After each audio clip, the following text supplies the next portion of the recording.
Good morning, everybody. I'm back. Hello. I'm Claire-Louise Hay from BeHealing.com. I say I'm back because I've been sick. I had a week off and it was kind of nice. I'd prefer not to have been sick, of course. You can hear it right in my voice.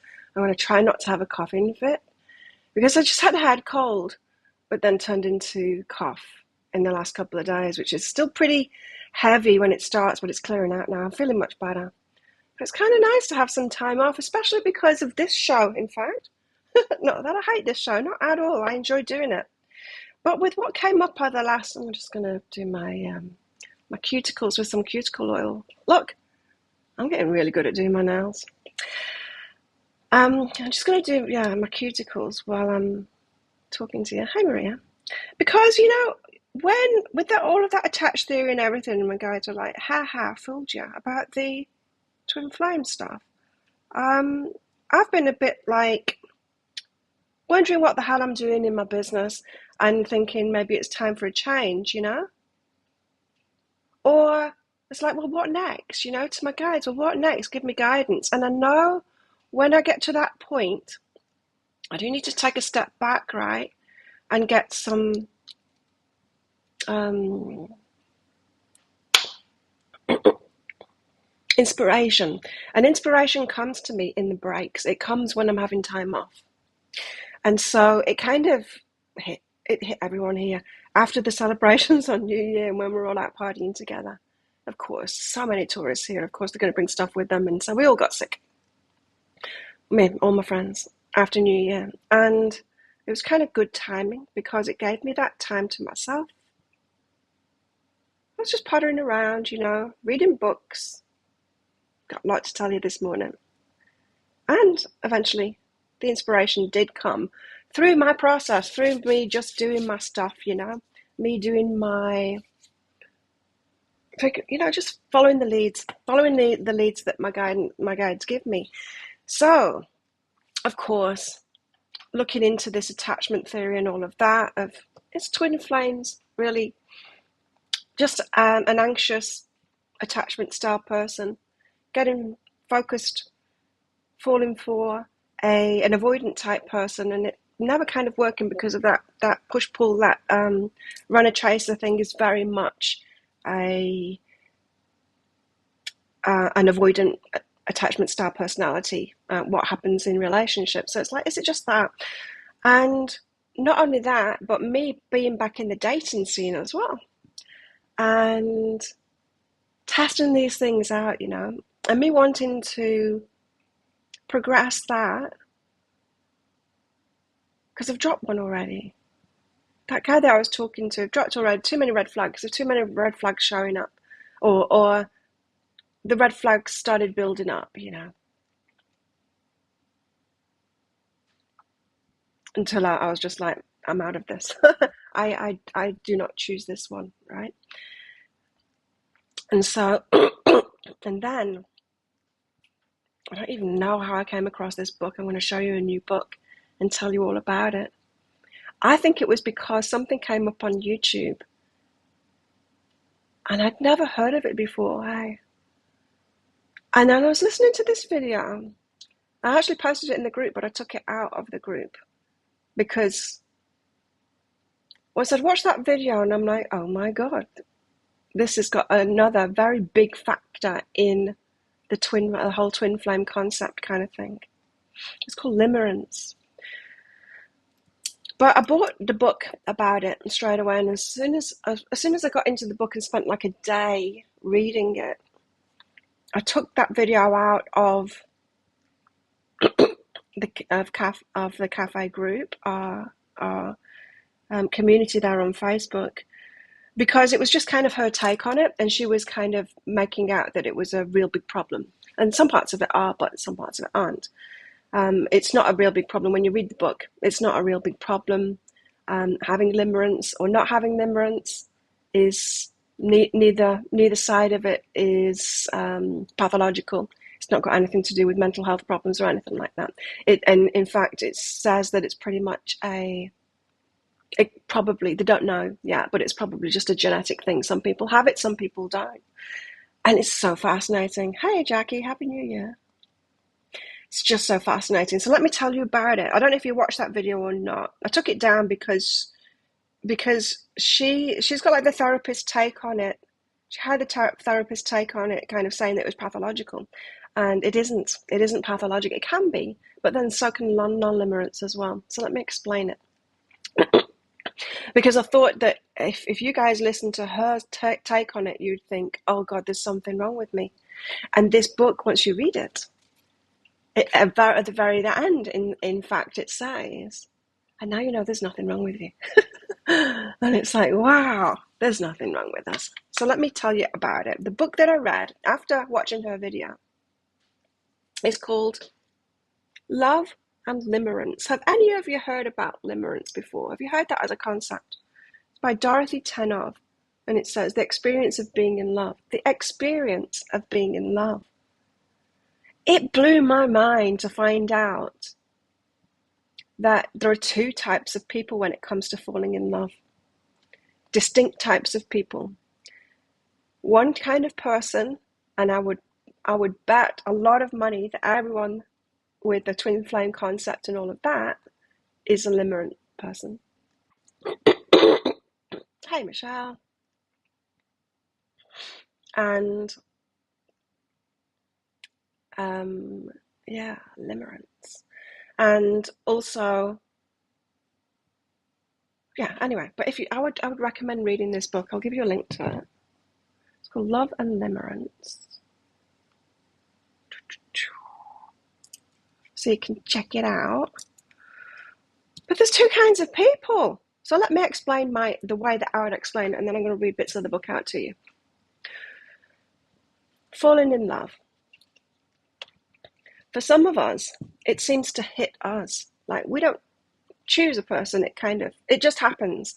Suddenly we're in love with someone that just, I don't know, it's like Cupid's arrow strikes or something. We feel that connection and we fall in love with them. And falling in love to us feels like we can't stop thinking about them. It's an actual feeling in the heart, like a heart pull toward them. It's often in fantasy about them. It kind of takes over your life, your psyche. It's very, very strong feeling, and there doesn't seem to be anything that you can do about it. You certainly can't switch it off. It may decrease if you distance yourself from that person in time, but this is not something you can just decide to or not, right? Now, if you say that, which this scientist that wrote this book did, he was interviewing a lot of people about their experiences of falling in love and what it was like. And they realized that there's two distinct types of people. When they explain the falling in love in the way that I just did, which is the way that I experience it, to a non-limerent, they're like, I've never felt that. That's never happened to me. And it's like, what? You've never felt that? And it's like, no. So what's feeling in love to you then? Well, I just kind of choose someone that I'm sexually attracted to and then decide if I want a relationship with them. And then the feelings develop over time. It's like, oh, well, that's very different. I've had that too, but that's pales in comparison to the falling in love. And I want the falling in love thing too, right? So let me read this from the book. So that's my take on it. I just want to... There we go. This is this author's take on it. You think, I want you forever. You know, you can tell with all of this that it's like the twin flame concept, right? Why we think there's that special person. You just bought it. You're good. You think, I want you forever. Now, yesterday, and always. Above all, I want you to want me. There's this feeling of it's not just I want to have sex with you. It's not just that's the goal. It's like I want to be unified with you. I want us to have this very close emotional connection kind of thing. No matter where I am or what I'm doing, I'm not safe from your spell. At any moment, the image of your face smiling at me, of your voice telling me you care, of your hand in mine, may suddenly fill my consciousness. rudely pushing out everything else. The expression thinking of you fails to convey either the quality or quantity of this unwilled mental activity. Obsessed comes closer but leaves out the aching. A child is obsessed on Christmas Eve, right? But it's a happy prepossession full of excitement, curiosity, and expectation. This prepossession is an emotional roller coaster that carries me from the peak of ecstasy to the depths of despair and back again. I bear the thought of other topics when I must, but prolonged concentration on any other subject is difficult to tolerate. I must admit that it has happened on occasion that some entertainment or distraction overwhelm the thought of you, and I was suddenly freed from my pain, or for an instant viewed you from a new perspective. On those occasions I glimpsed reality, usually closed from my view. I don't seek distractions. I'm too afraid that they won't distract after all, and I'll be in prison somewhere saying polite nothings while I long to give up to burning desire you with all my passion. This writer doesn't write as I would speak at all. To Tin Pan's Alley, burning desire. Everything reminds me of you. I try to read, but 4 times on a single page, some word begins the lightning chain of associations that summons my mind away from my work. I must struggle to return my attention to the task at hand.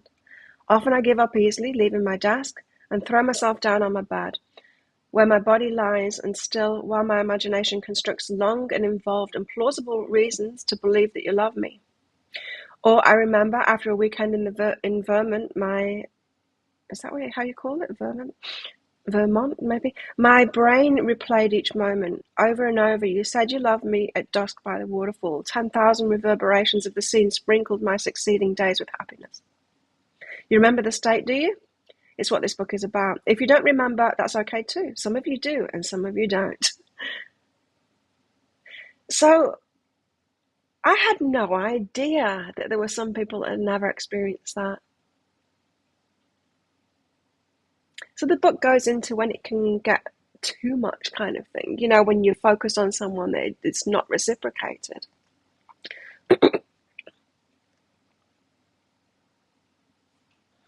And a lot of information about limerence goes into the dysfunctional side of it.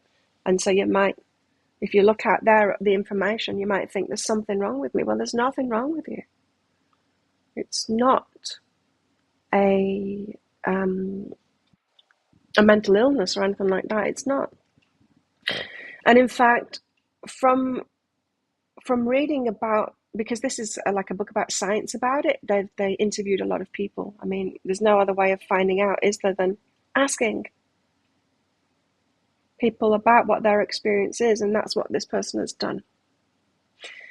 And of course, yeah, there is a downside to it. Yeah, when there's somebody that doesn't reciprocate it. There's even a downside to it when someone does reciprocate it, which is the experience that I've just had with what I thought was my twin flame, which was limerence from me and with him too. What I've found through healing myself is that I can make better decisions despite the limerence. But I still want it. I don't want to have a relationship with someone that doesn't experience that. No, they can be unrequited, but you can have 2 limerent people together. It's unrequited is a different thing. Limerence, you have limerence for someone, and if they're a limerent person too, you can have it together. It's not always unrequited. Unrequited is, just when it's one-sided. And the different attachment styles too. Yeah, you're right, Jackie. And the way that all your attachment style and whether you're limerent or not, the mix of it is very interesting when it comes to the concept of twin flames, right? And so we can only hope that we have limerence we fall in love with, one that is good for us, right? Because it's tricky. It's tricky. Now, in my recent experience with talking to a guy, how long was it? It's probably about 2.5 weeks that I was talking to this guy, and I started falling. After probably about, 4 or 5 days or something like that. I could feel it. And then it didn't progress. That the feeling in me didn't progress. Then it became more of a I want to get to know this person kind of thing. But I didn't have that feeling of falling in love anymore in that second week. And because I think I'd started seeing there was a couple of red flags that were a little bit indicator of a red flag, but in of themselves, it was like I'd need more information of whether it was a red flag, a true red flag. But that feeling had gone, and I think it was because he was paying less attention. The conversation, it was more like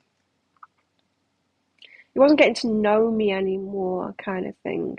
And even when I was trying to get to know him, he was giving like short answers. It wasn't building. The intimacy wasn't building, and so that I think that was what stopped that feeling from continuing with me. It's like, yeah, perhaps he's limerent, perhaps he's not. I don't know, but yeah, it just wasn't. I didn't have that feeling anymore.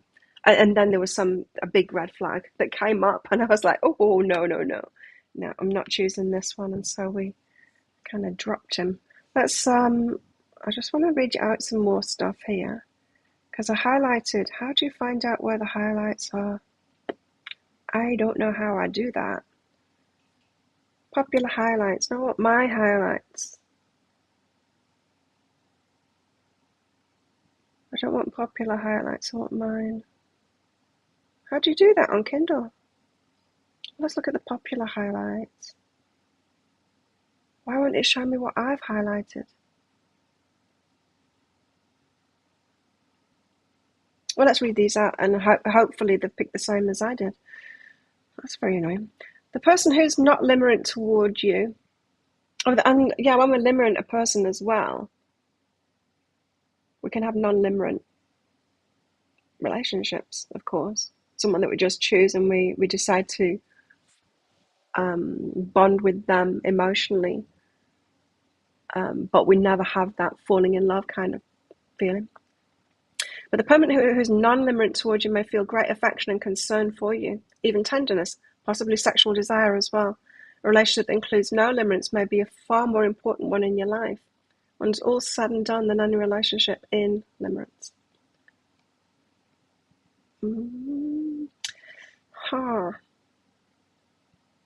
Yes, limerence, this is one that I highlighted. Limerence is a desire for more than sex, and a desire in which the sexual act may represent the symbol of its highest achievement, reciprocation. Reciprocation expressed through physical union creates ecstatic and blissful condition called the greatest happiness, and the most profound glorification of achievement of limerent.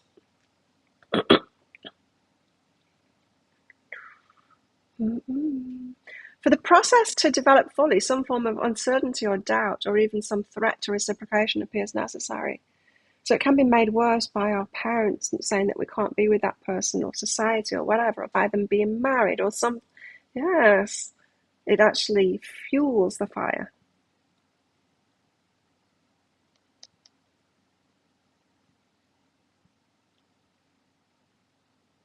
There needs to be a certain balance of hope and uncertainty. It's a very interesting thing toward the end of the book, because the book is a lot about the data that she's amassed, kind of thing, and going through all of that. That even limerent people, even the limerents, they don't have limerent experiences if they are in a small community, say on a kibbutz, a small community where they know everyone, they've grown up with all the children, they never have limerent feelings toward those other children, or as they become adults, that doesn't happen. And that's very interesting, that to me, because that might mean, this is a part of the book where she's kind of wondering why, like why has nature built in this need for unity with someone in certain people and not in others. Like there must be some kind of biological reason for it, right? And so to me, very interesting that it doesn't happen in those that are in like very small communities that don't have new people in them, because they only get the limerence when there's a new person that comes in from outside, or they go traveling somewhere else, right? And so it might be, excuse me, we need to have diversity in the population. It's no good staying in our small communities, right? And inbreeding. We're not meant to do that.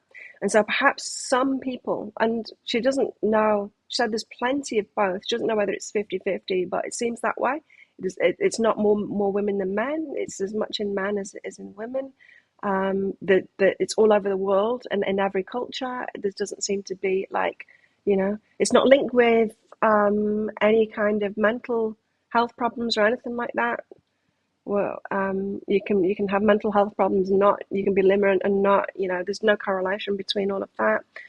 But I'm just wondering if it's in part of in us, so that we do go out there and find that different one, and it strikes us for whatever reason. What would it be?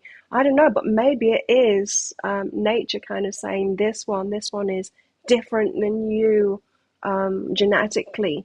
It could be something like that. I know in my experience, I tend to go for people that are very. Whenever I've fallen in love, it's always been with someone that is from a different culture,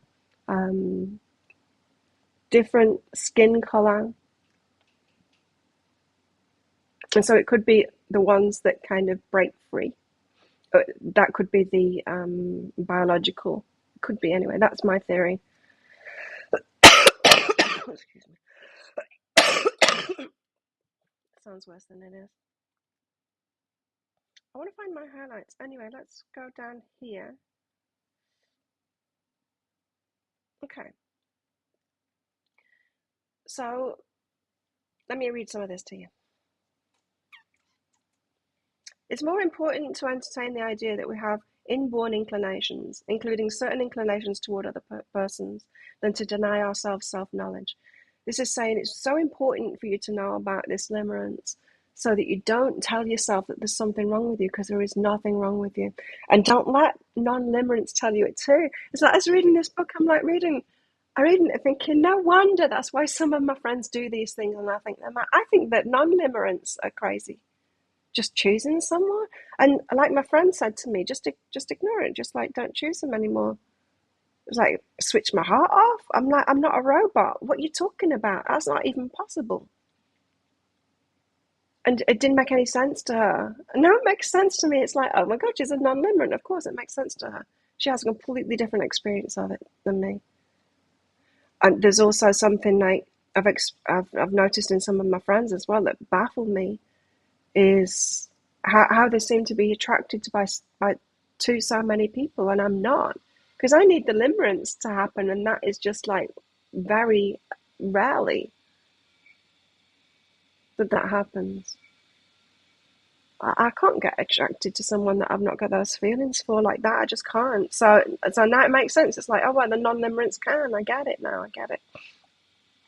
So self-knowledge is very important. It's important to know about this stuff because of self-knowledge, and so that you don't feel like there's something wrong with you.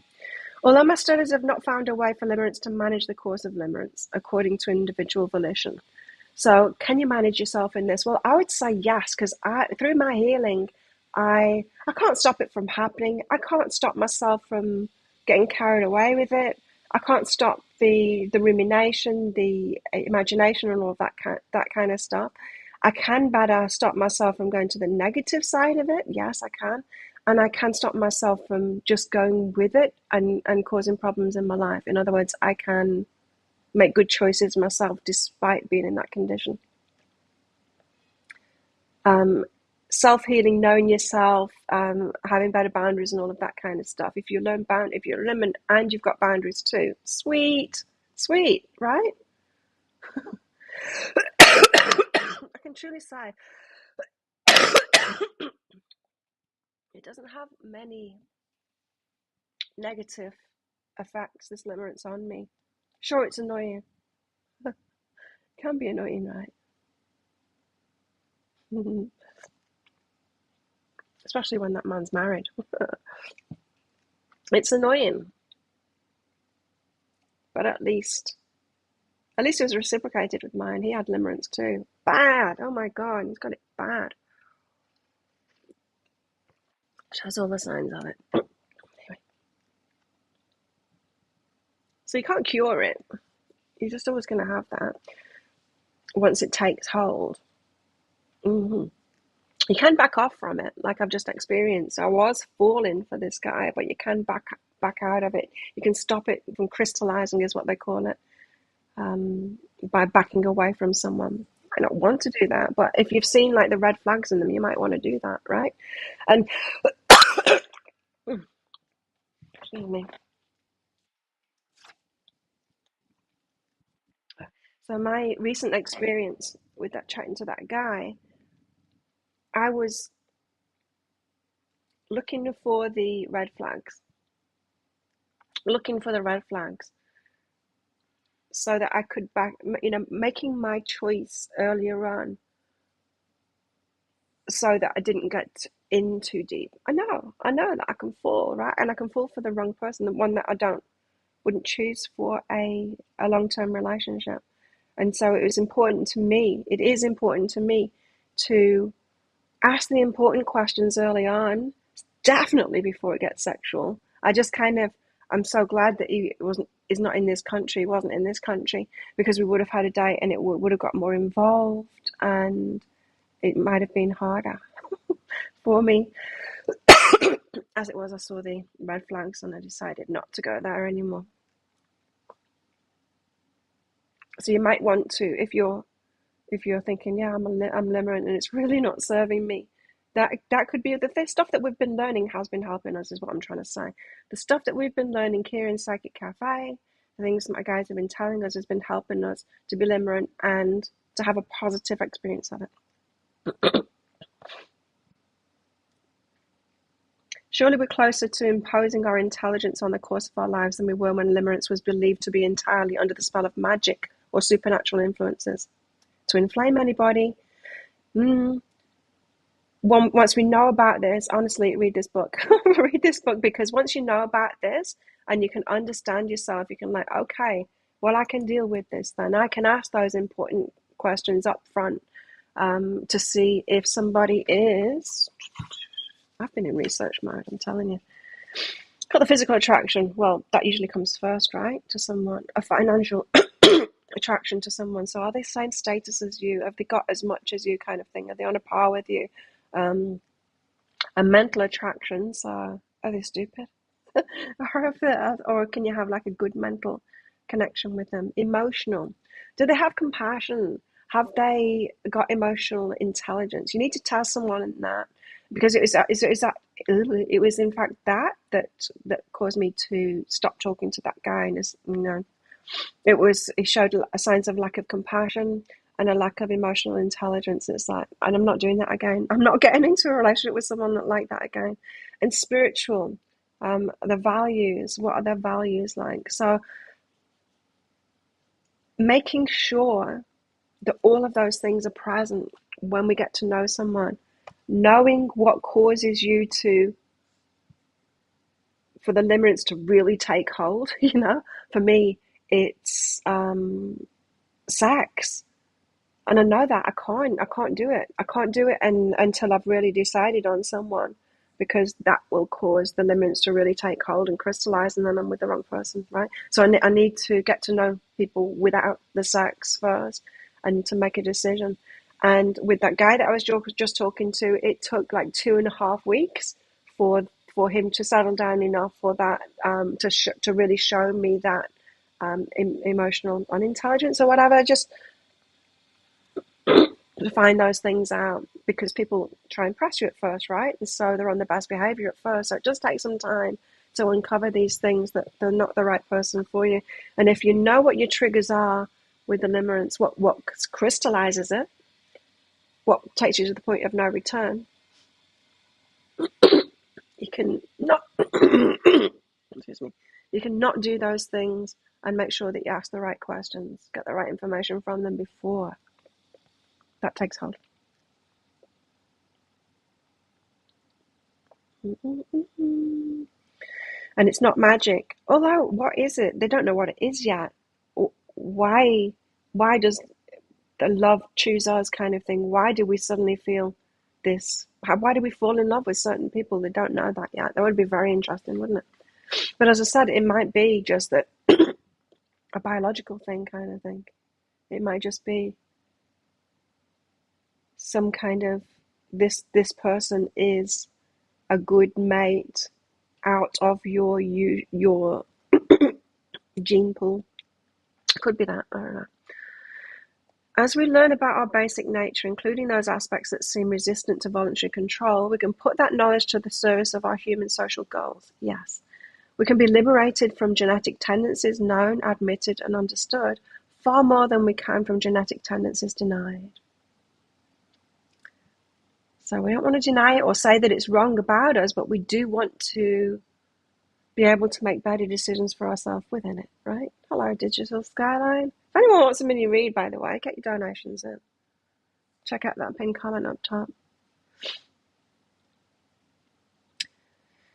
If we may use the term philosophy to indicate the transitory values of a given time and condition, then it can be said that our philosophy has until now hidden limerence from our clear view. No one's been talking about this. And in fact, there'll be discussions. Now, a lot of scientists and journalists will be a non-limerent type. So the people that write about it in media and in science and stuff like that about love tend to be non-limerent, tend to be the non-limerent type. The people that write poetry and create plays and all of that about love, about falling in love, tend to be the limerents, right? And so this person asked the non-limerent, so if you haven't had that experience then, when you're watching like Romeo and Juliet or something like that, or reading love poetry, or watching like a romantic movie when people are falling in love, what is your take on that? They'll say, well, it's just entertainment. It's not real. It's just fantasy. It doesn't happen to people. And so this researcher says, but it does happen to people. And I'm like, does it? It's never happened to me. So they think that all of this stuff is just like fanciful. So the non-limerents, they would be the kind of people that would say all of that stuff I'm not saying that all non-limerents are completely logical and not loving and all of that. It's not even true. But they'd be more likely to say that's the stuff of fantasy, that's not real, that's got no place in the world, than a limerent would. It's so interesting. I find it's absolutely fascinating. Excuse me. I have problems at the moment, but I'm feeling much better. It may not be in contemplation of outer space that the greatest discoveries and explorations of the coming centuries will occur, but in our finally deciding to heed the dictum of self-understanding. In the past 50 or so years, we've watched the field of psychology succumb to invisible pressures to conform to what is now beginning to be recognized as an outdated and inhibiting philosophy, an inordinate and ultimately stultifying disinclination to view ourselves as biological creatures. But we're not. We're vibrational and we're emotional. I believe it's time to reject that philosophy in favor of a new humility which bends to the innermost voices of our fundamental nature, and in so doing to shape that nature in accordance with truly human values, which can be only discovered when we truly learn what it is to be human. So you might have been very confused about this, and I know I have been, is when you get advice from people that are non-limerents and you're a limerent, it makes no sense. And then you try and take it on, and you think, well, what's wrong with me? But it's been happening the other way around as well. It's like, well, what they've been saying, well, what's wrong with me that I don't feel these feelings that I've been reading about and that other people are. And just knowing that there's two types of people like that just makes it so much easier. So much easier.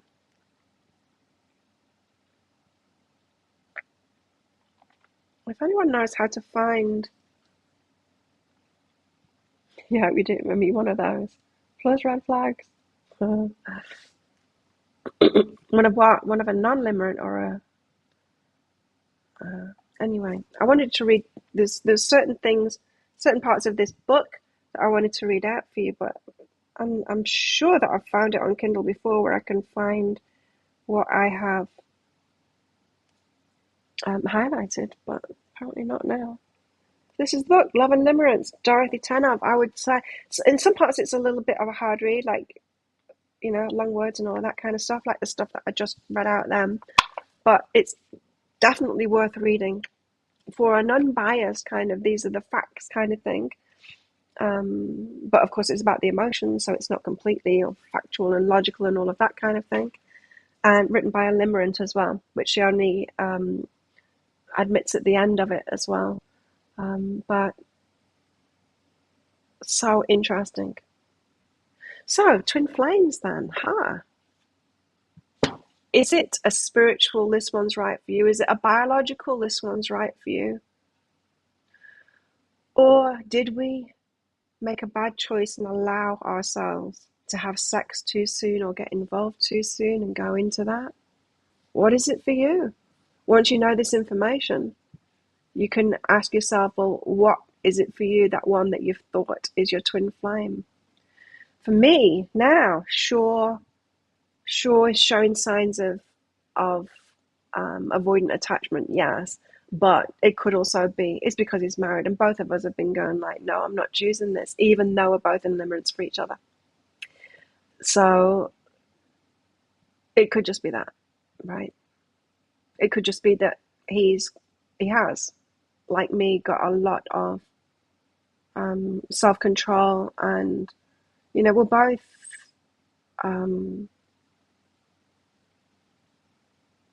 we're both, what's the word? I always forget that word.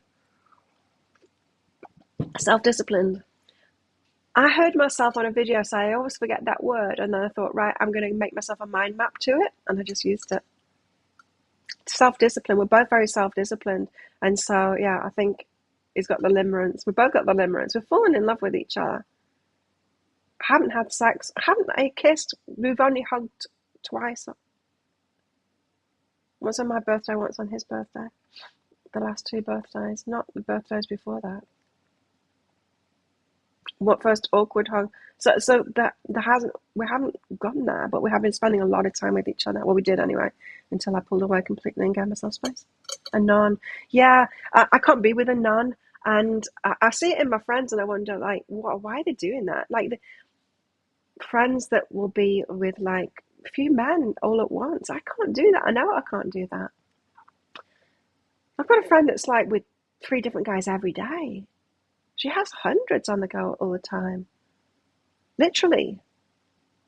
I have.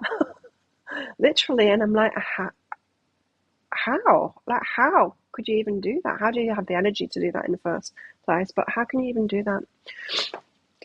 Also, another thing is about non-limerence, from what that book says, is that they can just choose. They can love. Of course, they do love. They get emotionally involved with someone. But exclusivity isn't, they don't need that. They don't need you to be faithful to them. They don't need to be faithful either. Because for them, it's a choice to be with someone. And so if a non-limerent gets with a limerent and they want to choose to be in that relationship, in a committed relationship, they won't be bothered about whether that person's faithful to them or whether they are faithful. But if the limerent person says, you better be faithful to me, then they will go, okay, then I'll do that, and they'll stop themselves from doing it. But in themselves, they won't feel that that's an important thing.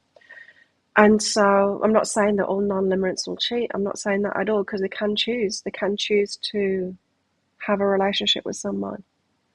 But yeah, I'm the same, Elise. I'm like, well, I don't want to be with someone like that, that doesn't have that feeling. I feel sorry for them in a way that they don't have that, because as annoying as it can be, right? The negative sides of it. Oh, the positive sides of it though. Wow. I feel sorry for them to have never experienced that. So I would know. I know now that I need that limerence for a relationship. That's no good for me just choosing someone. I can do that. I did that with my ex-husband. I didn't fall in love with him. I've done that with people. And they've been okay relationships too, but it's not it. The placeholders for me, it's not it. Fall in love with someone properly in my limerent perspective, then I will go be with them. And in fact, the biggest limerence that I've had, I've still got something for them. You know what I mean? It's never really gone away. So like my first boyfriend, extreme limerence on both of our counts, and it's never kind of gone away. We've got a child together, but we've not been in each other's presence since early on in that pregnancy, which was a very long time ago, 30 years ago, more. And but that feeling is still there for him. It's something that doesn't go away. So I'm with you on that, at least. I can't be with someone that's not limerent. In fact, I've been talking to quite a few guys on Tinder at the moment. Some of them really boring. Oh my God, I've got nothing about them. Some of them want to talk about the weather.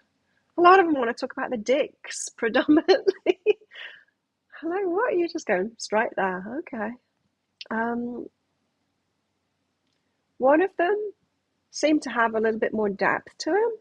And I was reading the book at the time when I told him about the concept. It's obviously a non-limerence from his reply. Because he said, isn't that OCD or something? I'm like, okay. What's the point? It seems cold. I don't think either of us will understand each other, the limerence and the non-limerent. How can we understand a feeling that we've never had? Right? We can't. We presume that everyone else feels the same as us, but they don't. And this book is saying like, no, they really don't. It's like there's aliens and then there's human beings, and you're going to feel like the limerence or the non-limerence, the opposite side of where you're at, are the ones that are aliens. Or you might think vice versa as well if you're thinking that you're the wrong one. But we're not, and it's pretty much 50-50 from what the book says. She says she doesn't know, but out of all the people that she has interviewed about it, it seems to be equal amongst sexes. It's not like all the women are limerents and all the men aren't. Not true. Equal amongst the sexes and all of that. So at this point, there's hope for us. So we get some cards out with that in mind. So I can't tell you whether you have met your twin flame or not. If we call the twin flame the one that Cupid chose for us, the one that limerence chose for us, is that who you're meant to be with? Well, perhaps biologically, yes, and perhaps spiritually, yes. But perhaps you just had sex with someone. Perhaps we could get limerent with more people than we think. And perhaps we need to be making better choices, right? Better choices before we allow ourselves to get into that point. And so we need to know ourselves, right? And heal ourselves so that we will only allow ourselves to go there and do the things that make us susceptible to that, and then see if,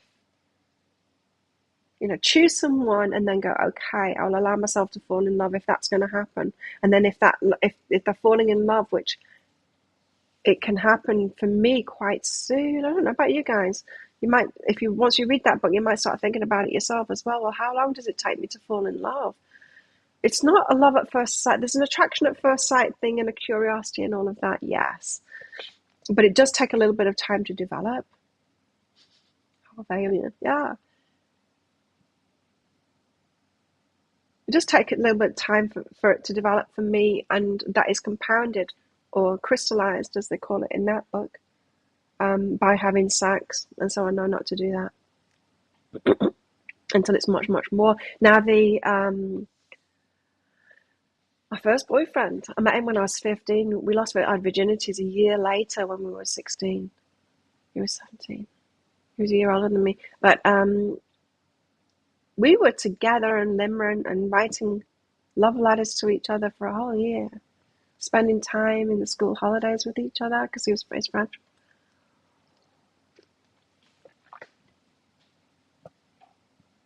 We had a big build up to it, big build up, and we were in and out of each other's lives. But that I had other boyfriends and stuff like that, but they were out the door if it was school holiday time and he was coming. He was the one that I was in love with. He's the one that I cried for when I got married. And I didn't know. On my marriage day, I cried. And it was for him. And I'm like, I didn't understand why. It's like, because I wasn't in love with the one that I was getting married to. It was more of a non-limerent relationship, someone that I'd chosen, we loved each other, yeah.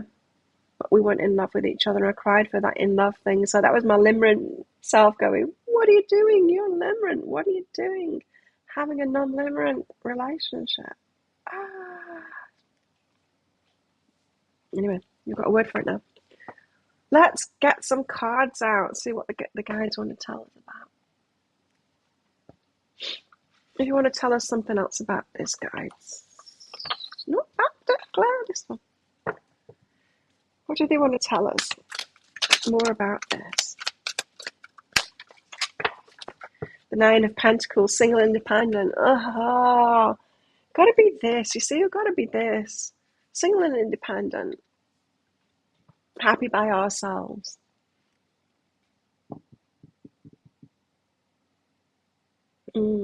Happy by ourselves so that we're not needy and clingy and falling in love with anyone, just anyone kind of thing. So that we can take our time getting to know someone. I'll tell you the red flags because this might help you. Now, as I tell you the red flags of this guy that I was talking to, I'm giving you the lowlights of this. By far the majority of me was going, this is a great guy, we've got a lot in common. So, I'm not like, if you just take these lowlights, you'll think, what the hell was I doing even talking to this guy? But these are the red flag, those things that are just like, oh, this is just a little bit. The first one, yeah, it was the kind of gradual, it not deepening, him not asking deeper questions about me, not really getting to know. It was saying it's nice getting to know you kind of thing, but I didn't feel that he was getting to know me. He wasn't going to those deeper places. I was asking him, but then I noticed he's not asking me similar kinds of questions back. A sign of perhaps not that into me, although he's shown a lot of signs of being into me, but signs of perhaps not being that deep. Yeah. But I was like, well, no, it could be that it just takes longer or needs to be in person or whatever. It could just be personality style. So it's like, okay, well, there's that. But, there was something that he said about his sister as well, saying that she's a worthless human being.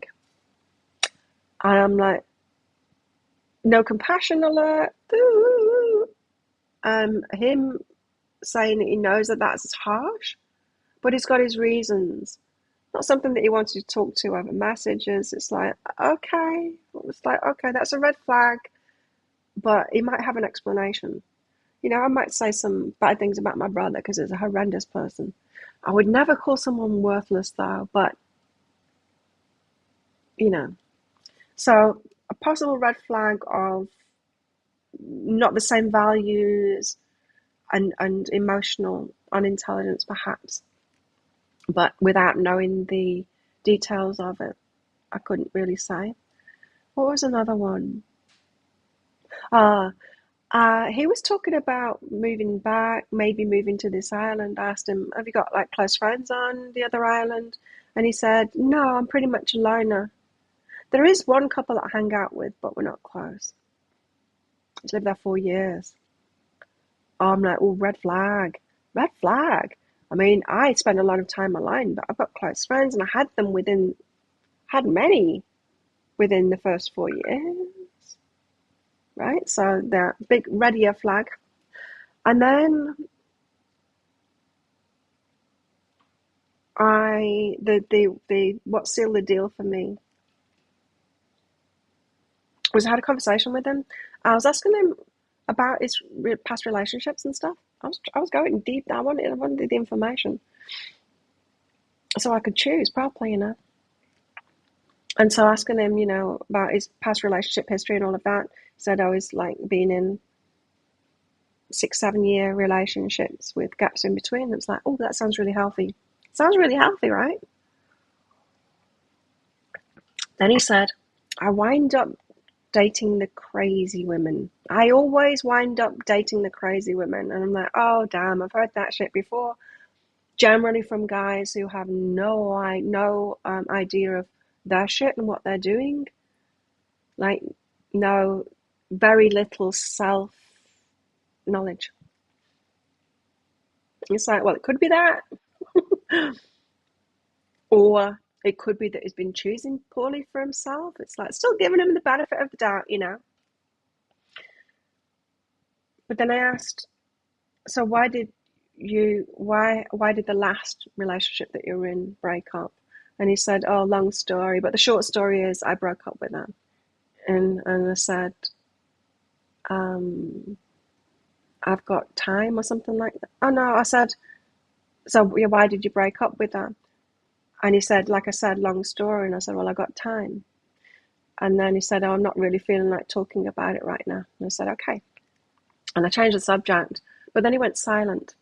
For 2 days, he went silent. And when he came back to me, it was with anger, saying, I don't appreciate, or something like this, I don't appreciate being pushed and asked over again once I've already said that I don't want to talk about something.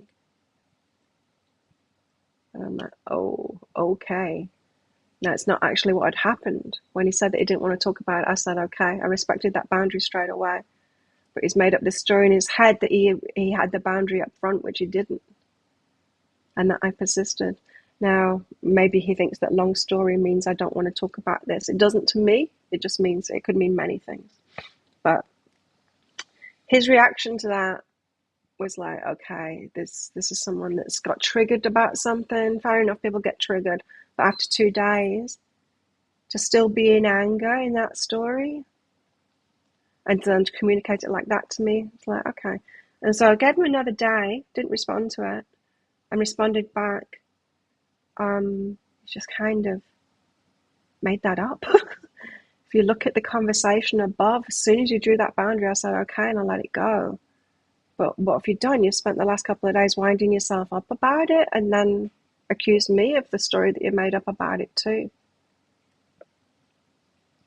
I said, I'm not interested in being a therapist for a grown man. And I want to be with someone who knows themselves. I'm not saying be perfect and don't have triggers and shit like that. I'm not saying that. Because we all do, right? But to, you know, deal with your own stuff kind of thing. Anyway, and then I thought, well, his response to this is going to be very telling, right? So I'm waiting, like, is it going to be, oh yeah, I see. Perhaps it was my communication or whatever, you know, bit of humility or something like that. What happened? Nah, he came back with anger, pointing out, yeah, I asked 3 times this time, and he clicked his heart thing on the times that I'd asked kind of thing, completely disregarding again that he hadn't actually drawn up that boundary. But I was just like, that's it, I'm out. Yeah, I dodged a bullet. But that's the thing, is like we've got to go there, right? We've got to go there to find these things out. And I'm not saying like wind someone up. I wasn't winding, well, I obviously was winding them up, but you gotta go, you know, you gotta ask those questions and stuff, because if you keep it too light, then you'll never find this stuff out, right? And so it's just like, next, you're losing hope. No, don't lose hope. There are some good ones out there. There's not many. There's not many, but there are some, you see. I've had good relationships with men who have been emotionally intelligent. Yeah, Jared was one of them. Was with him for 6 years. The only problem with that was I outgrew him. And so when we got together, we were both kind of struggling financially and all of that kind of thing. And in that relationship, I went from strength to strength, and he didn't. And it was time for me to move on because of that. So it was that the status thing, right? So we've got steps of attraction. I can't remember the teacher, but I wrote them down from a YouTube video that I was watching. Steps of attraction: physical, usually first of all, financial, status, that kind of thing. They're on a par with me. Mental, emotional, and spiritual. Most people disregarding the emotional and spiritual, us perhaps not doing that so much, but maybe you need to be asking more questions to bring that stuff out. Jared and I were on a par with all of those things, but the status thing changed within that relationship. So that's why we broke up, which is a real shame. But I know that, there's guys out there that have got that. Yeah, it's my oil diffuser, essential oil diffuser. Steam with essential oils in it. But thanks, Danny, for your concern. So, yeah, do hold hope, because they are out there. But you've got to know that here's another thing as well. We've got to know our shit because of what we've been through. And I'm not just talking past relationships either. I'm talking dating shit.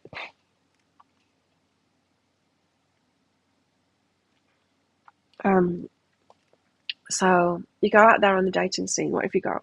You got the fuckboys. Oh, I shouldn't have said that. It's YouTube. You got the F-boys.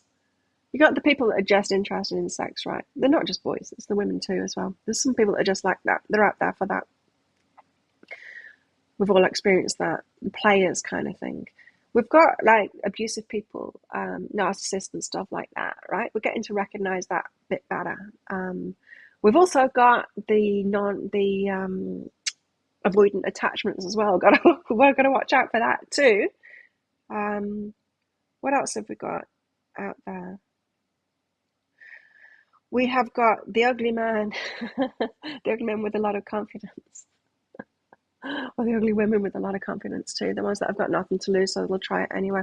There's the ones that will just like will try, and you're out of their league, but they're not. It's not going to stop them. There's that. Then there's the ones that are right for us, right? That are in our league, that have got all of these things going on, but in our quest to look for those, the other ones that have got wise at this, some of the manipulators have got wise to this, and so they pretend to be those ones. Holy shit. So as if it's like not hard enough. There's ones that have got wise to this, and then they know the things to say, so they pretend to be your status, or they pretend to be emotionally intelligent, They can only keep that pretense up for so long.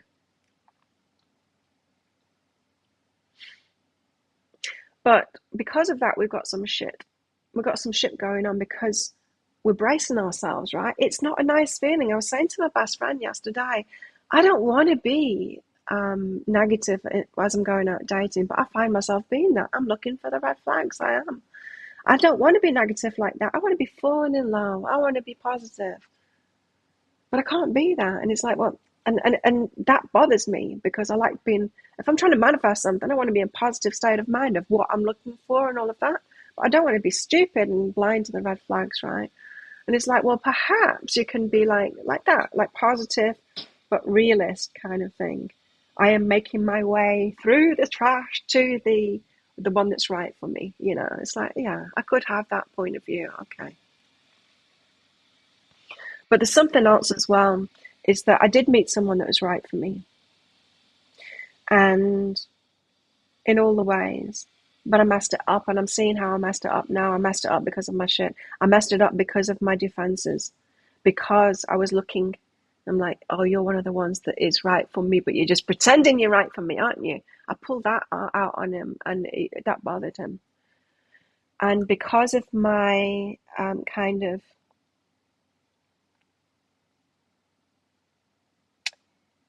combative combativeness combativeness with him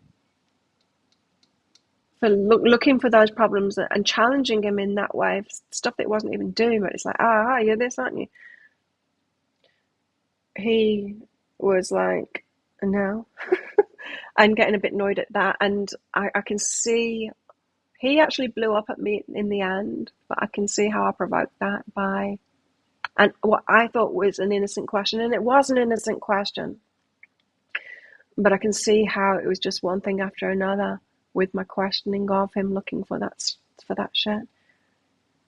So as soon as you get to the point where it's like, okay, I noticed the red flags, we can take that too far, and I did.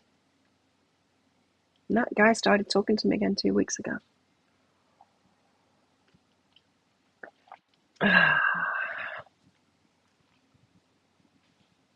Tamara. I love her from 2018. He says we are twin flames, but it's not fully emotionally available. Tonight I saged my room, lovingly sent his energy back to him. Yeah, so he's limerent for you. You're like, no, thank you. Lisa. I got to the point whereby I knew I met someone who would have been the best match, but he had obligations, yeah. Then you're just happy to know it existed. That is exactly how I felt about this guy too. And it's okay, yeah. Mine doesn't have obligations though. I messed it up. Maybe I can retrieve it. Tamara, I brought my own energy home to me. Love must be reciprocal. It must be, yes. Happy, mutually supportive, romantic. Yeah, for some people it doesn't have to be romantic, but it does for me, for sure. Got to find that balance. Elise, we've got to find that balance. Damn it, I've got to soften that up and up. And for me now, so I'm chatting with these guys, and none of them, I'm telling you, none of them are right for me, the guys that I'm chatting on Tinder with at the moment, but it's kind of nice to have people to chat to. There's Mr. Weather. It just talks about the weather. He's actually arriving on the island today, and I'm like, don't be bringing that weather with you. Or just his talk about the weather. I might actually go for a coffee with him because he might be a bit deeper in person, but probably not. Anyway, it's not right for me. I know that. But it's still interesting. It's still interesting in having these conversations and practicing everything that I've been learning of like, what is this? Like, what are your red flags then? That kind of thing, you know? What is your attachment style, and can I figure that out by getting to know you? And that is tricky. That is tricky. I still don't know whether that guy that I was talking to for the 2.5 weeks is what his attachment style was. Couldn't figure it out. So that's a tricky one.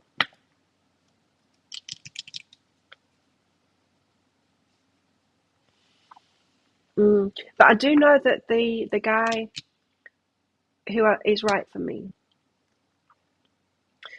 he wanted support from me, and I was more competitive with him, kind of thing.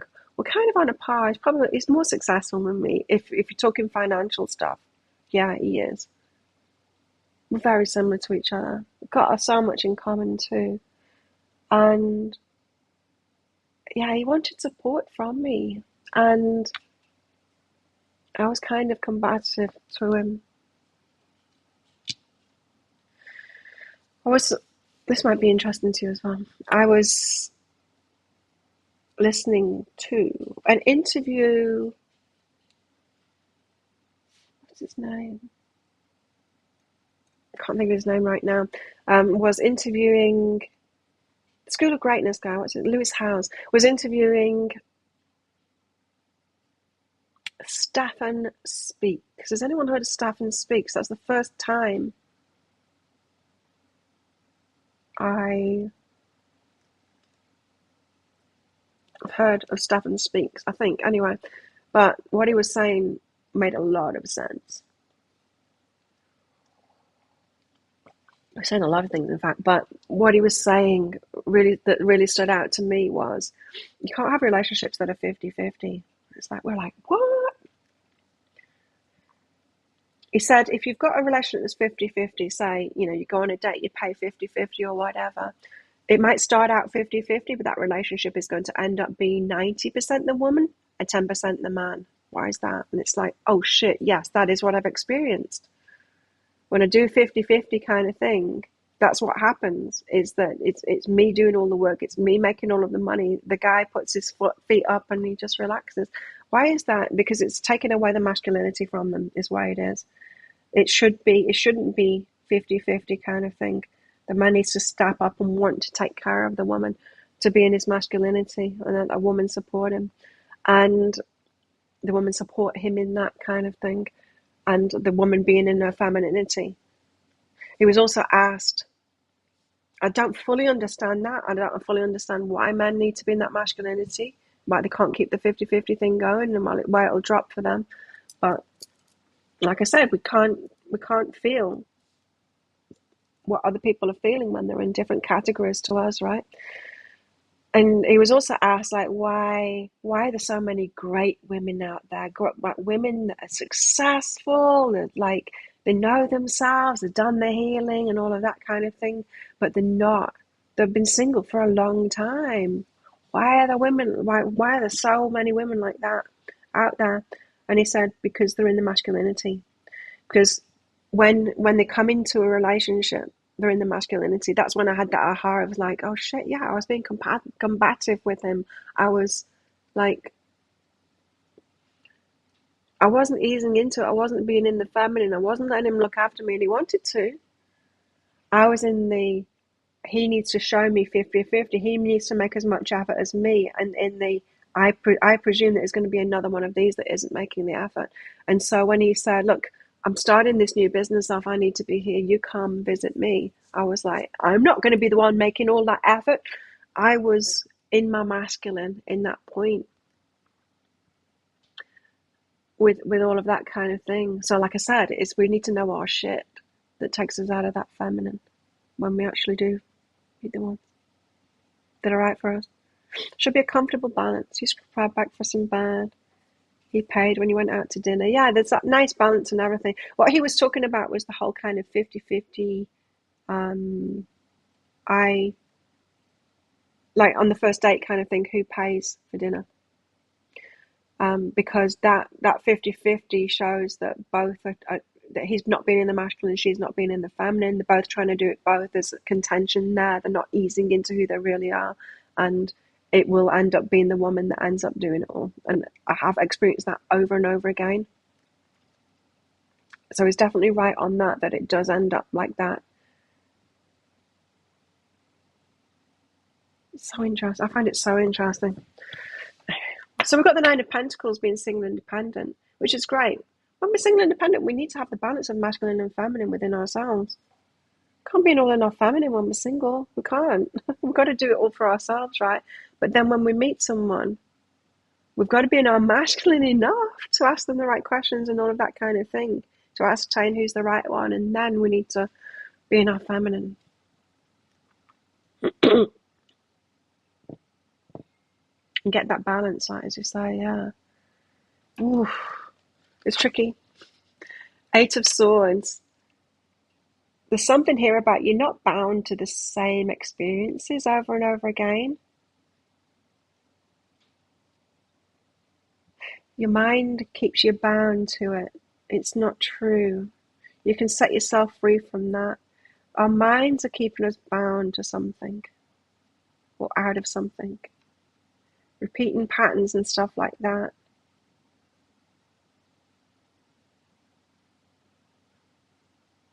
It's emotional stuff, you see.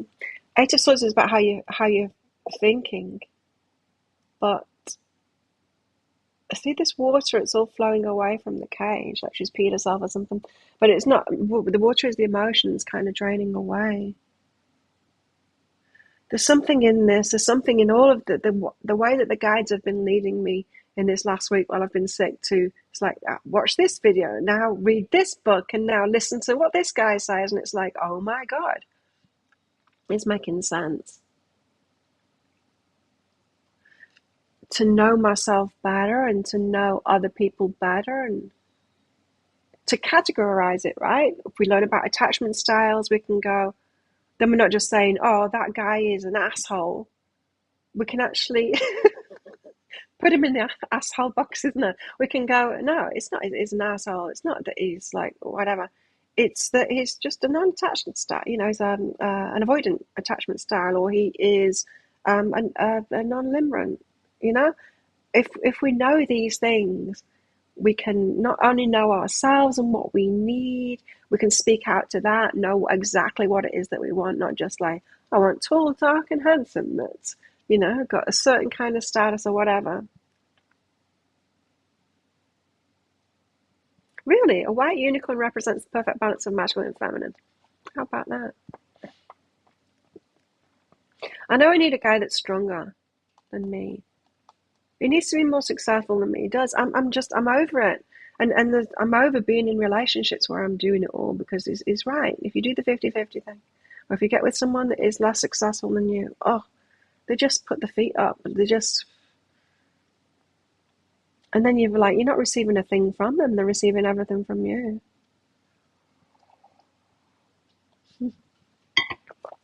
So this card to me is saying that we think we're trapped to repeating patterns, but we're not actually that. But we can learn and progress, and we can get there. We can get it. My guides have got hope for me yet. Like, Michelle, a mini read. Michelle, thanks for your donation. Does the person I was interested in understand why I've distanced myself from them? Did you explain it to them?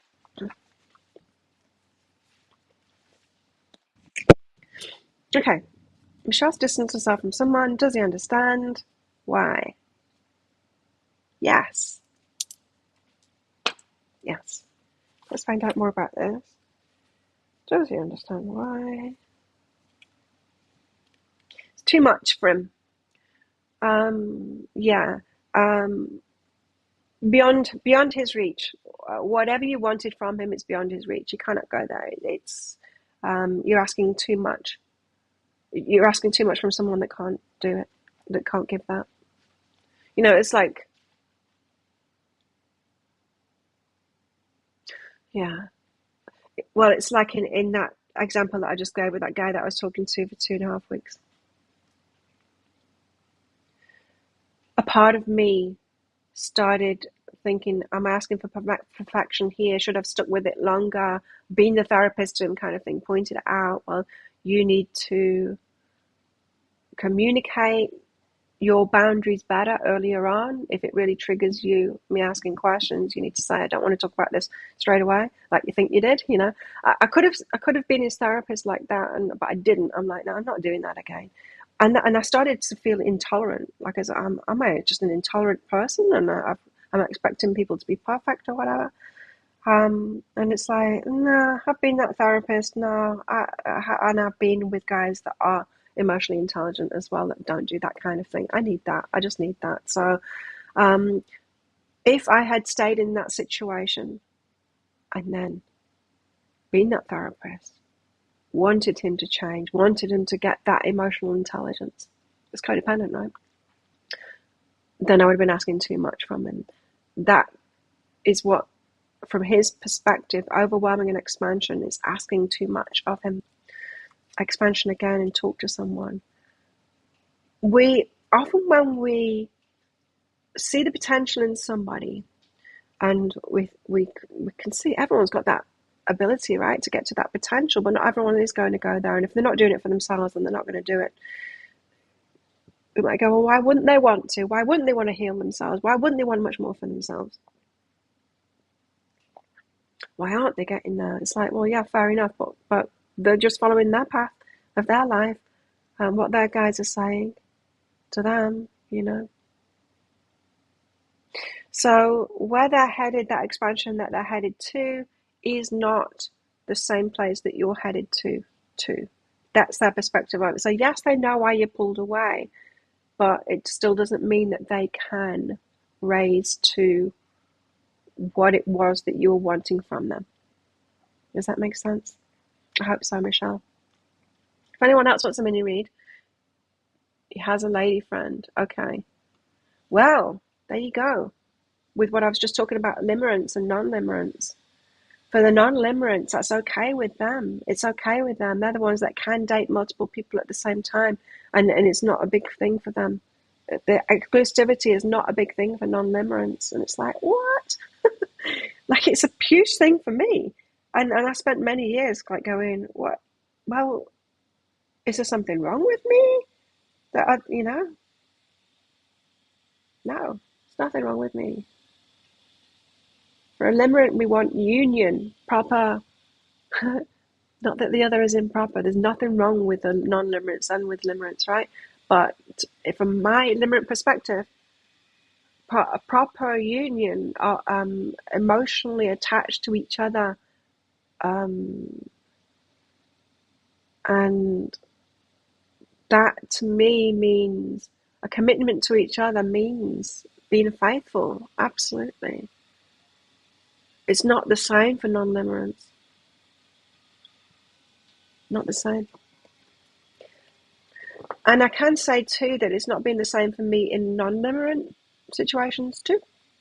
So when I've had relationships with guys that I'm not really into, it's what it is when it's non-limerent, but that have been kind of a good choice for me and goodish relationships.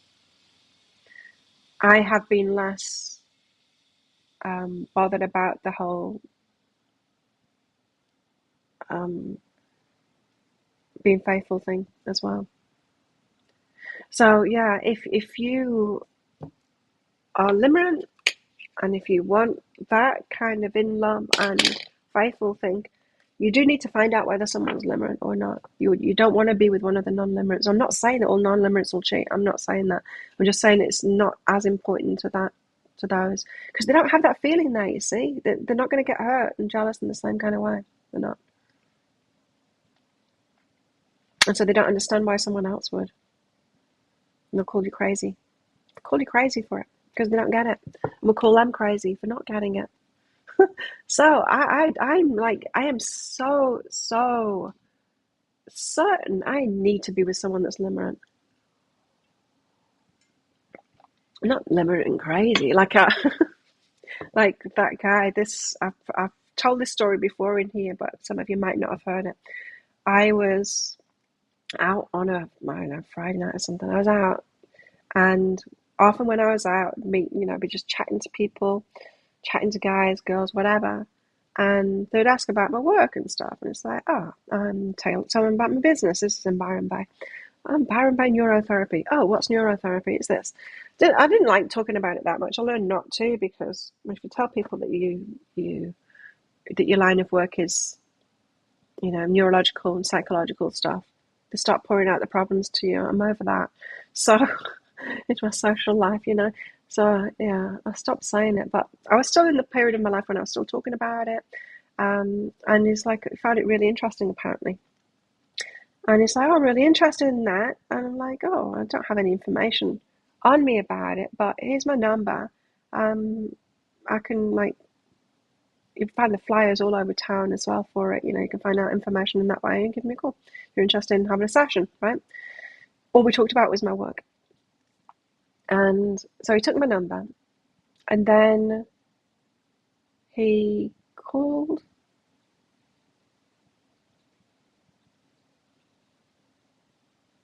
Yeah, he called me and he said, this was the next week or something, saying, oh, are you going to be out on Friday night? And I said, yeah, I am. I'm like, oh yeah, I'll bring one of my flyers out with me. Yeah, because I'm thinking this guy is just interested in my work, right? Because that's the only conversation that we'd had. And that short phone call, I remember I was picking my kids up from school at the time, so in the schoolyard and all of that. Thought nothing of it. Don't know what happened that Friday night. I was out somewhere with my friends. I obviously didn't go to the place that he was at, where I usually went on a Friday night. And a few days later, I got this call, a very angry, upset. He was very angry and upset at me.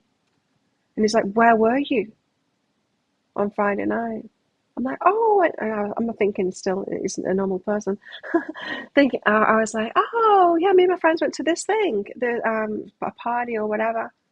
And he's like, you said you were coming out. We had a date. We didn't have a date. He asked if I was going out. And I said, yeah, that wasn't a date. You didn't ask me out on a date. He's like, I did. And it meant a lot to me, he said. I'm like, oh, well, I didn't take it as you asking me out on a date, and it didn't mean anything to me. And he's like, it should have meant something to you. And I was like, it didn't mean anything to you, and I thought you were just interested in my work, and purely that's all we talked about, and it was more than that, anything more than that. And I was just like, crazy guy. Now that is, to me, of course, that's he was limerent, right? I was the unreciprocal one. It was pure fantasy from my point of view. From him, we pure fantasy on his part, right? So I've been on the receiving end of it when it's unreciprocated and all of that. We've got to make sure that our foundations are built on something, right? Some kind of a connection with them, and not just pure fantasy, not just like we do when we're kids. Oh, that's another thing as well, which is really cute, of how limerence start, how your first experience of limerence. It can happen when you're really young. So limerence, it's when we're kids. It's often before puberty that we start being limerent, that we are like, get these crushes on our, for me, there was a bit of a pop star kind of thing going on, but mostly it would be like the leads of plays and stuff like that. If I went to some kind of theatre production or anything like that, I was falling in love generally with the lead character in that. Very limerent about that. I had to have a thing for a teacher as well at one point, and so these things come out, and it reminded me.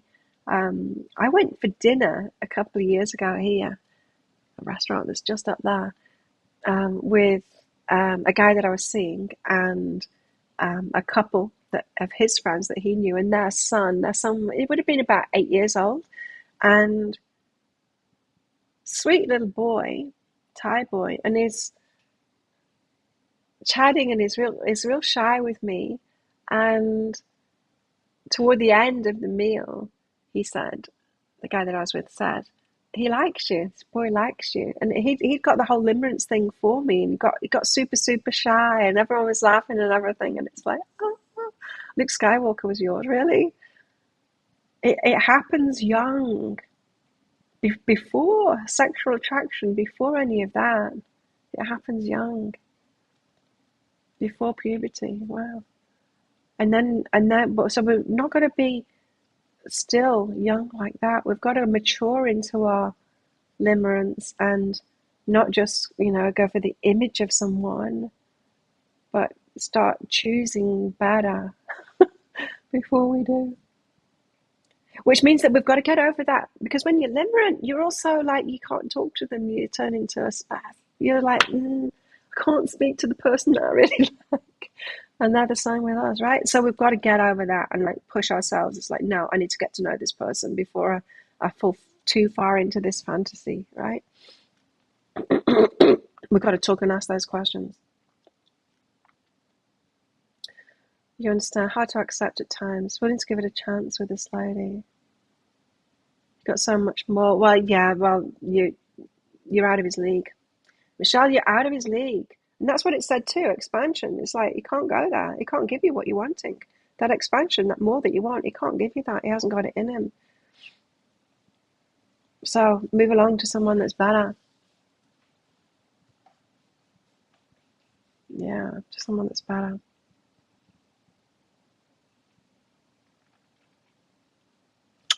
Let's get some more cards out. If anyone wants a mini read, you know what to do. Check out that pinned comment. The comment's pinned up top of the live chat.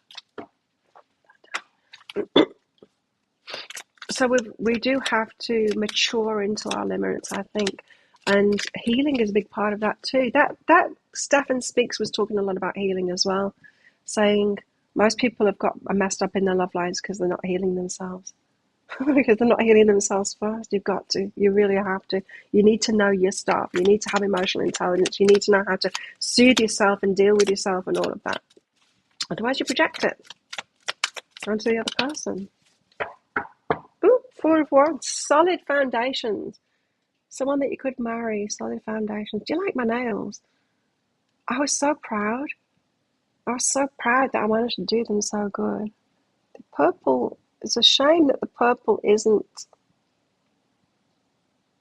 opaque like the rest of the colours. It's like a pack that's got 6 different colours in it, but 2 of them are these um, frosty, whatever, glittery colours. Took me about 3.5 hours this time to do these. I redid them yesterday. I put a new layer on as well. I fixed them yesterday too. And I did the proper manicure this time of shaping them right. I'm learning.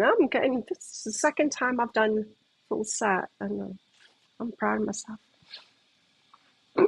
Valentine's nails next. I've ordered different coloured pinks. Someone who uses substances, escaping problems, avoiding healing. Yes. Yeah, sign, right? It's a sign that they're not doing the work. Absolutely. Absolutely. It's something to look out for too. Yes. And that's why 9 of Pentacles too, because the 9 of Pentacles isn't just about being a single and independent. That's being happy by yourself as well. The not drinking or whatever it is that you do. It's not that you don't have to do that, but not do that to squish this stuff down and not face up to stuff. There's so much involved here, right? See, I knew that this psychic cafe was it's like a masterclass in how to have a healthy relationship, right? We've been taken through it. The twin flame thing was, I don't know, it's to show us, to get us having an experience, I think, for us to know ourselves even better. So now I am kind of inspired in my business again to bring some sense to the whole twin flame concept so that people can actually have really good, limerent, solid connections that can actually work. Oh my God, that would be amazing, wouldn't it?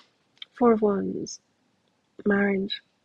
They've built it up on a big house there. They've built it together. They've built themselves up. Someone who is also single, independent, happy to be by themselves. Not just by themselves, spending a lot of time by themselves because they can't be around other people because they're intolerant. Oh, that was another red flag he said as well. I asked him what his worst aspects were, and he said that he's intolerant of stupid people. But I think it's more than that. I think he's actually an intolerant person too. But anyway. And I can be now as well.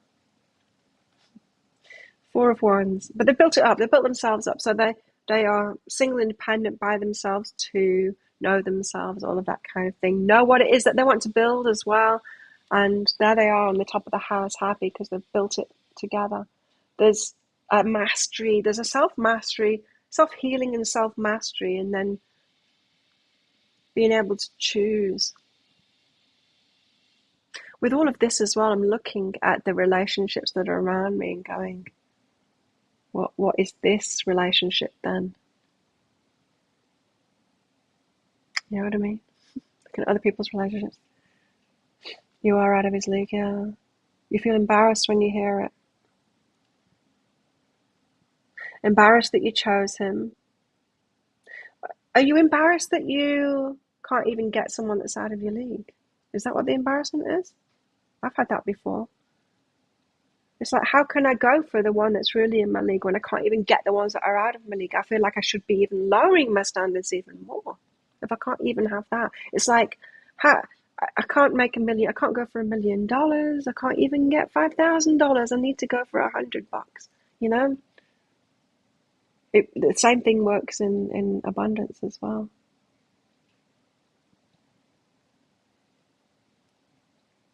And so self-esteem can be a problem, yeah, through all of this. It can be a problem that we get knocked down with all of these experiences of dating, of, just seeing what's out there and the kind of trash that's approaching us. And that's what Stephen Speaks said too. It's like, why are they meeting the wrong ones? Well, because there's so many wrong ones out there. Of course there is. 99% of them are going to be wrong. You don't take that personally. That's why the law of attraction is just toxic, so toxic in the dating kind of thing. It's so toxic. Thank you for the nail appreciation. I need more coffee. Tell us, Michelle, why you feel embarrassed. I'm sure you're already typing it in while I get some more coffee. Decaf only now.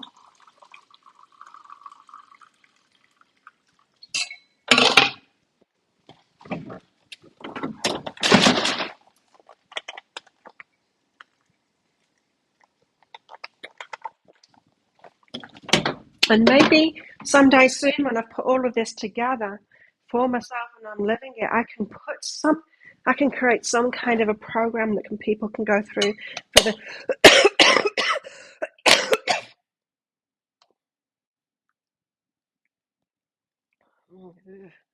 healing themselves, the process, healing themselves. There seems to be relationship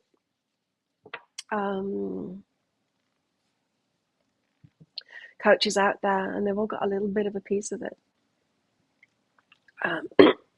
Like, I really like Matthew Hussey's stuff, but he's non-limerent. He is. A lot of relationship coaches are out there are non-limerent, telling you, well, just choose this, right? It's like, well, that's all very well for you to say, but that's not how it works for a limerent. But I think there's a balance there. I think there's a mixture of the two. I think there's, like I say, I think the limerents need to grow up in their limerence and then do certain things at certain times too.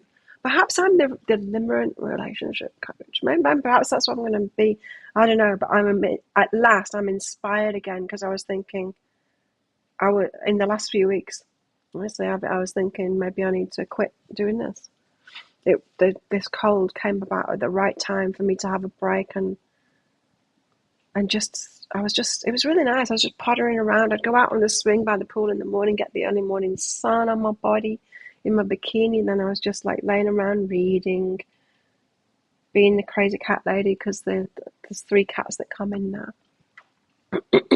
because I've been having the windows open and all of that, and just reading and just really being.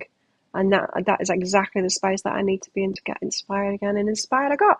So I like it. I like to have something to investigate, especially this deep stuff. It's very interesting for me. Age is a thing for you. Wow, and they're dying now, aren't they? It's like as if there's not that many good ones, and then once I reach 50, it's like a lot of them are dying now as well. And especially like going on Tinder, the ones in my age group look dreadful. They look like they're about to die. I can't be with someone like that. I've got to be with someone that looks after themselves, not just a little bit, a lot, like I do. Right? Yes, you look 40. Young guys like you, but they're not right for you. Hey, I know.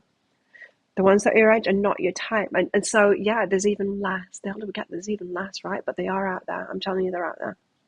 They are. And that is important. I'm exactly with you on that. That is important. They need to be around my age, and they need to be really taking care of themselves and have a lot of life left in them, and be active and be fit and all of that kind of stuff. And that's not like, yes, they need muscles and all of that. And it's not because that's all I find attractive, but it is. But it isn't. It's not because of superficiality. It's because I am that. They need to have life in. I'm not interested in getting together. Imagine getting together with someone who's on their way out, and you can see it in them when they're on their way out. What's his name? David Sinclair, the longevity expert, said it shows in your looks. It absolutely shows in your looks, your biological age. And yeah, you can see when someone's on their way out, when they don't have long left. High energy, fit, spiritual, fun. Absolutely. We need it all, right? And they are out there, but there's not many of them. And so we need to get out there again, meeting people, but now knowing without it bringing us down, knowing that you are going to meet all of these times, and just don't let it mean that much, you know. I don't think that you're going to get limerent. I don't think you're going to get limerent and fall for someone that isn't right for you when you know all of this about yourself and you're going for that. Because as I said, I felt that feeling of falling in love. I even put it in the group, didn't I? It's like, oh, before I'm falling in love, it's like, nice, I'm getting this feeling. But it didn't last. It didn't move through to something more because it wasn't a true match, right? There's very few. Yeah, there is very few. But at least when we know what we're looking for, we can eliminate them faster. Not you, not you. Bracelets, you know. Do you know what I'm talking about? I'm talking about Wonder Woman bracelets, deflecting them. Choo, choo, choo. Just turned 50. He's 4 years younger. That's not so bad. Ah. Yeah, I think around that, to me, that's not too big of an age difference. The one that I think is right for me is what, 5 years older than me or something like that? He's very fit. Takes very good care of himself. Mm. He also, when we first started chatting as well, and he was getting to know me properly, he also recognized, wow, what are you doing by yourself? And it did say, like, why didn't I meet you back? I wish I'd have met you back then when I wanted to get married. But I pointed out to him then, it's like, but I was really messed up then. Not the person that I am today, for sure. And even, I met him 5 years ago. I've changed since then. In fact, it's him coming into my life that caused me to raise up. He's the first person that was like, this person is like, there is someone out there. There is someone out there for me. I can shine even more. Because I've been holding myself down. I've been holding myself back. Like, I can't be more successful. I can't be fitter. I can't even be even better than I am because I'm already putting myself out of everyone's league. That's how I felt, and I was holding myself back. It wasn't a conscious thing that I was holding myself back. It was a subconscious thing. But as soon as I met him, I started really shining. And I told him that, I'm like, just that you exist is giving me hope. It's giving me hope. So yeah, they're out there. Former partner was 32 years old. Whoa, very challenging. Yeah, different points of life, and someone they can't have got to know themselves properly. They just can't. Or had those life experiences that allow them to get to know themselves, you know. So we're talking about firm foundation. We're talking about setting ourselves free here. 8 of Swords, being single independent. Yeah, setting ourselves free from any concepts that we've got that we think we're trapped or we can't do this or it's not available to us. All of that, we need to get rid of that stuff. The 8 of Swords. We need to stop thinking that it is available to us. 4 of Wands. It's about finding someone else, having some kind of a plan to find someone else. How are you going to find those kind of people? Because you might need to meet 99 others first. I'm not going to meet them. I'm not going to go on dates with them. I'm going to message back and forth and get to know people that way because I'm not investing. I'm not going out on 100 dates to find them. I'm not doing that. We can use spirit as well. So we're not going completely logical kind of thing. We've got to do this ourselves. You know, we can trust that magic, the magic of limerence as well. When Cupid does strikes and all of that, we can trust that for sure. So it could be easier for us. But we do need to be choosing right. Spirit can't do everything for us kind of thing. We need to be choosing right and deciphering for ourselves so we can build it up. Finding someone that is in that same position. Where are those people? Tell you what, they're not on Facebook because that one he was on Tinder. He was on Tinder. He was on a nearby island working. He used to have a film company in Bangkok, and he was doing some promotional films or something like that. I can't remember what it was. For a few weeks on there, he was on Tinder. We were chatting back and forth, and he was going to come here and visit me, but he ended up having a client meeting instead that day, and so he didn't. I was very disappointed. But a part of me was very reluctant for him coming here because I'm like, oh, again, some guy coming to stay at my place, me taking care of them. I was still in that. I still got heavy baggage about the whole 50-50 relationships turning to 90-10. A lot of hang-ups about that. And then I was going to go and stay with him. I'm like, can I stay with you? And he's like, no, you'll need to get yourself a place. And I'm like, right, well, that triggered my money stuff. And again, he's not investing in it kind of thing. And then we weren't talking for a while, and then we were talking again. And then he was like moving. He's like, well, I can't do anything right now because I've decided that I want to go and invest in Africa. And it's the best place to go and invest now. I was supposed to be going to see him 2020 in February, but I still hadn't booked my ticket, and I'm glad that I didn't now with the COVID stuff. But we were chatting, and I was resistant to it, and I resistant to it because it's like, I don't want to be the one making the effort. Like, I just wouldn't be in my feminine high. I just wouldn't. I would not receive from that man. Even though I kept on saying, it's like, come here, I'll take care of you. Nope. My business is important too, all that kind of shit. And it's like, well, you can do your business anywhere though. You're the one that's like location independent. I'm not. I'm building this brick and mortar business here, which is something that I'm really into, the stuff it is doing as well. But I was just too stubborn. I'm just using dating sites. I'm just using Tinder at the moment.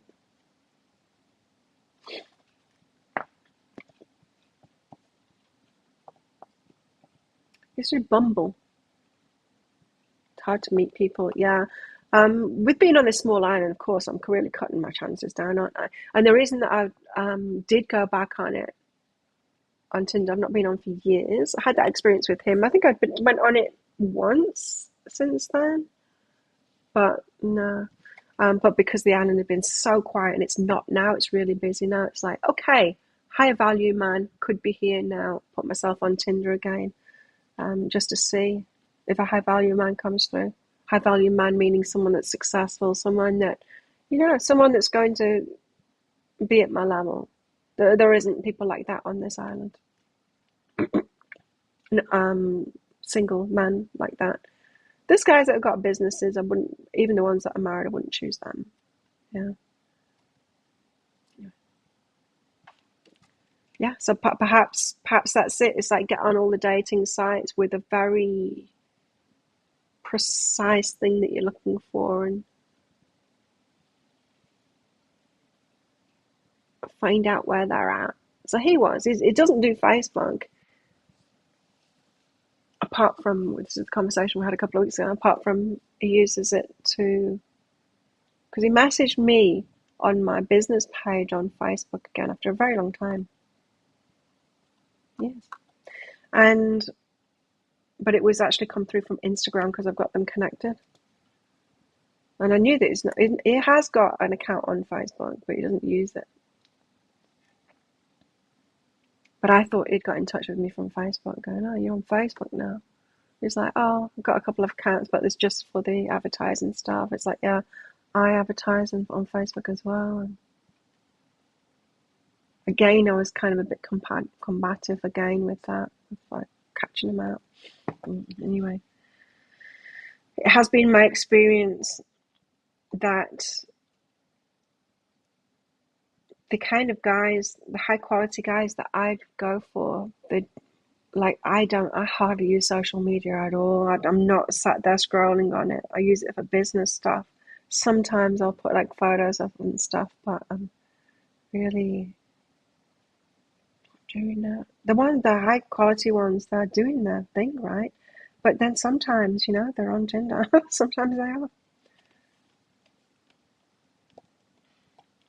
The Chariot. The Chariot card is next. Movement forward. I've just got told to read that card, right, from this deck. Let's do it. Oh, I thought we'd been going for more than 2 hours, but I start an hour later now, don't I? Let's find this book. I don't know why, but we need... Yeah, same with you about Facebook. So we've got to kind of think, okay, know what kind of person's right for us, and then go, okay, so what would they be doing? Like, where would they be at? The Chariot. See why I need to read this out. On this card, we see a woman riding a snail, which appears to also be an extension of her body. Oh, yes. She looks very confident and determined in her progress. The spiral shape on her head dress knows she's relying on the strength of her own mental powers and her will as much as the physical energy of the snail to progress forward. So this is kind of saying, you got this. Like, keep on moving forward. Don't get dismayed. Don't let the difficulty of all of this stop you from moving forward and finding what it is that you want. The Chariot is on a journey, so you need to use your strength of your mental powers and your will and your physical energy. Like, do stuff about it and keep on moving forward. The Chariot is on a journey, striking out on her own, and is leaving the past behind, which is represented by the castle silhouetted in the background. Riding on a snail is very slow and it will take time to reach the destination, but the charioteer keeps focused and she will reach her goal in the end. Yes, you will reach your goal in the end, so you need to use your willpower now and forge ahead. Don't let the disappointments of the past, leave that behind and go, okay, I know much more about myself now, and I know much more about other people now. I know much more about, these things of like, oh, they're not right for me, or that, oh, they're this or they're that. I know now. It's not that they're assholes. It's not that they're toxic. There can be toxic traits and there might be assholes and stuff like that, but I can better categorize why someone is not right for me so that I can keep on saying, no, I'm moving forward. And knowing about the limerence and going, okay, I know what not to do. I know not to have sex with them or whatever it is with you. I don't know. You could get like, it could just be like the image of them or something like that. You might fall into your limerence and your fantasies through an image of someone looking at the photo a lot. That might be what happens with you, like Facebook stalking and that kind of thing. Looking at the photo, that might be what triggers you into that further limerence. You might need to stop yourself from doing that. Whatever your triggers are, I don't know what they would be. What are your triggers?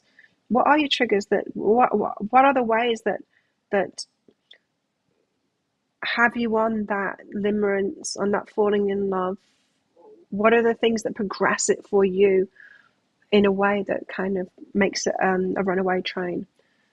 Sex for me, for sure. I'm generally these days, I'm not doing that, looking at the photo and all of that kind of thing too much. If I've got time on my hands, yeah, but I generally don't have time on my hands to do that. There's a hell of a lot of other stuff that I want to be getting on with in my life.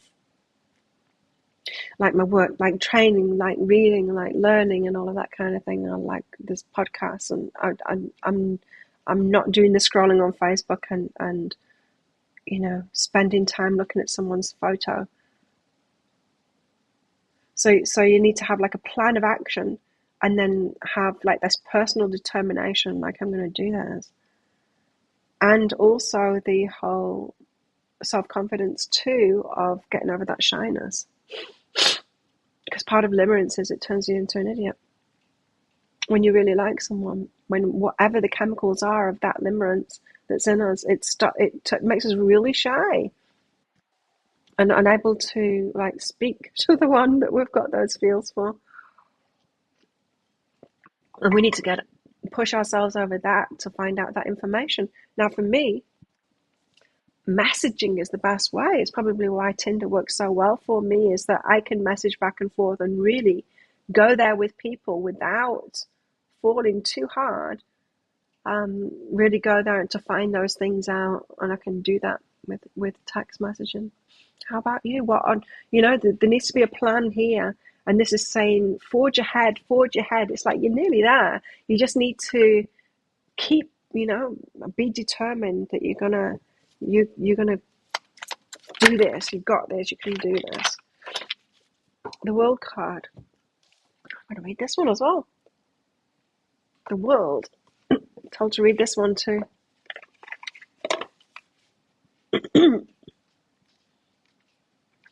The World is the last card. Hey, of the Major Arcana. I feel well now. It's just a lot of gunk in my head still, and in my lungs. Right, green stuff that I'm coughing up at the moment. It's horrid. The World. On this card, we see a woman who's travelled great distances. We've been there, haven't we? Been to many places. Making her way around the world and out to the universe. Her journey complete. She's reached the end of a major life cycle. The earth dress she's wearing and the planets she's holding represent the points of experiences she's achieved. The woman has accomplished her goals and fulfilled her dreams. She's now wise and strong and complete. Woo! Yes.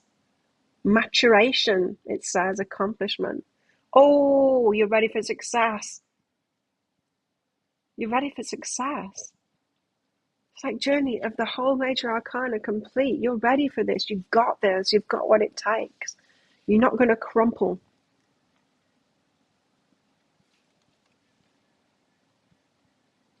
Page of Pentacles, about the start of things.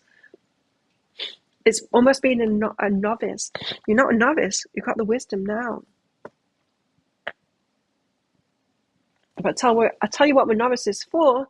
Healthy relationships, those good relationships with someone that's actually right for us. We've never experienced that before. Page of Pentacles. I want to read this one out too.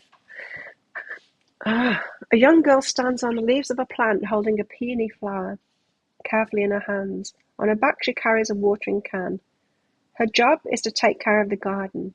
The flower symbolizes new beginnings coming to the new girl. She has to seize her chances and welcome the new opportunities life is offering her. Oh, almost like feminine, being open to it. Her dragonfly companion reminds her to stay aware of the challenges she might face in the future. New projects, tangible results, opportunities, commitments, ventures. Some of it, if you're ready, some of us are, if you've got that wisdom, if you're feeling like that world card right now, and you've got that self-determination, it's like, I am going to get this. I've got this self-determination. I am going to get this. If you haven't resigned yourself to this single, independent kind of thing, going, oh, well, this is my lot, and I can't be bothered putting myself out there, and I would totally understand why many people do that. Like, oh, it's still so much trouble. I'm happy by myself. I'll just stay by myself. It's a kind of a good place to be in, going, well, I'm happy by myself, being by myself, so I won't just let anyone in my life. It's got to be the right person. But I'm still going to keep on trying to find them. Yeah, that's what we've got here. And then be open and in your feminine when you, for them coming up. Don't be open to anybody. Don't do that. Don't be open to, the F-boys and go like, oh, maybe it'll turn into something. It won't. Don't be open to people that aren't right for you in any kind of a way. Open to finding out who they are, but that's as far as it goes. I tell you, it was very easy to delete that guy. Sent him a message saying, I'm out. It's enough for me. You're not the man for me, but have the best life. And deleted him. I didn't have any kind of negative emotional reaction to that at all. No pining, no longing, anything like that. No, not even disappointment. Not even disappointment. And I'm like, yay, I've come so far. Yeah, because I'm not selling anymore. Absolutely. Well, with all that talking, that's taken us to the 2-hour point, so I think I should quit now. I'm going to do, I pick a card. I've missed doing readings. I've really missed doing them. I can't remember. I've had to make quite a lot of dailies as well to get myself back ahead. It's been really nice having a week off. It's really nice being back.